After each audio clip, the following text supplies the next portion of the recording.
existeixen, però també hem de ser realistes perquè per cada una d'aquestes llavors que existeixen també en surten d'un estat i d'un capitalisme per desmuntar i per...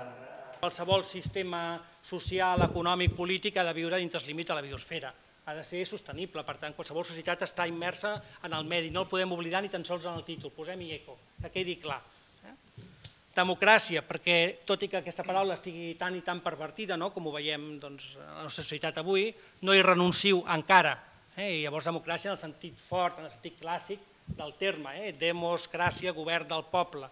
Per tant, govern del poble, tant en això que anomenem avui dia l'esfera pública estatal com en una esfera pública no estatal. Per tant, democràcia en la política, però també en l'economia, també en els mitjans de comunicació, en l'Estat i en la societat. I cooperativa? Doncs bé, cooperativa perquè la cooperació seria el valor central d'aquest esbós de sistema social que proposo i perquè el cooperativisme estaria en el nucli del sistema econòmic, concretament el sistema econòmic de la proposta.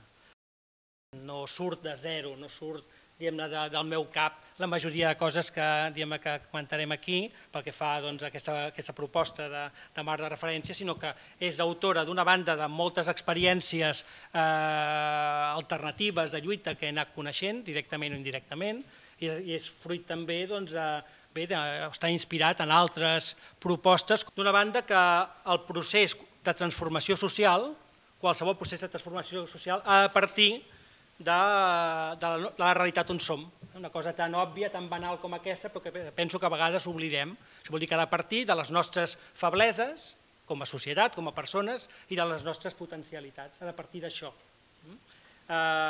Febleses, podríem dir el baix nivell de consciència social que hi ha en aquests moments, a països com el nostre, l'hiperindividualisme, que qualsevol model, qualsevol forma alternativa de societat requereix una forma alternativa de vida, per tant no estem parlant només de canviar les estructures, sinó que també de canviar les persones, i això és molt complicat, molt més complicat.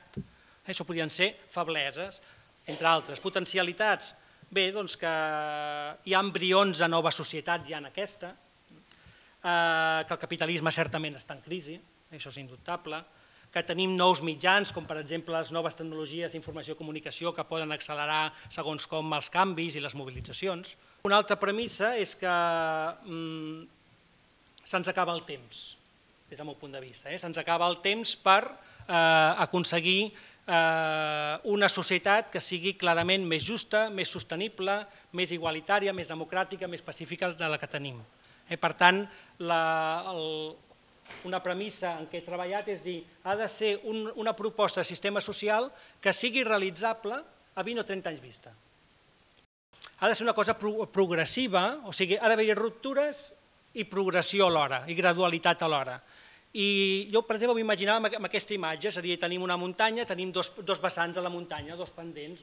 Tenim el pendent del capitalisme, exemplificat per aquestes fàbriques que contaminen, per aquests avions insostenibles, etc. Podríem exemplificar per moltes altres coses, i es tracta de passar a l'altra banda. Passar a l'altra banda, a la banda de la sostenibilitat, de més igualtat, de més democràcia, no vol dir haver arribat al lloc concret, és un camí, és un procés, però ja estàs a l'altre vessant de la muntanya, ja camines cap avall, diguem-ne, tot i que tingui molts camins. Alerta, parlo de possibilitats, no parlo de certeses ni de molt menys, jo diria que són possibilitats, ara com ara, poc probables, però són possibles. És difícil, però hi ha possibilitats. Tingui possibilitats de ser realitzat en 20 o 30 anys. En segon lloc, i per mi això és molt important, que sigui el que vaig anomenar experiencial, és a dir, que la majoria, moltes de les institucions i dels sistemes d'organització que proposin el model, que proposin aquest marc de referències, en aquest esbós de societat, fermentin ja, estiguin ja en la societat actual. En tercer lloc, que sigui il·lusionador, és a dir, que tingui capacitat per mobilitzar la societat. En quart lloc, que ens guiï en aquesta mobilització, si més no en un primer estadi. En cinquè lloc, concebre qualsevol proposta com un procés de proposta o de teoria pràctica, com una cosa inacabada, i la mateixa proposta d'ecodemocràcia cooperativa no com un punt d'arribada, sinó més aviat com un punt de partida cap a moltes societats postcapitalistes diferents, que van evolucionant, lògicament, la història no s'acaba. Jo estic pensant en una societat factible al 2030, factible, possible, teòricament, el 2030-2040. Ni tan sols estic pensant en la meva societat que a mi m'agradaria més viure. D'acord?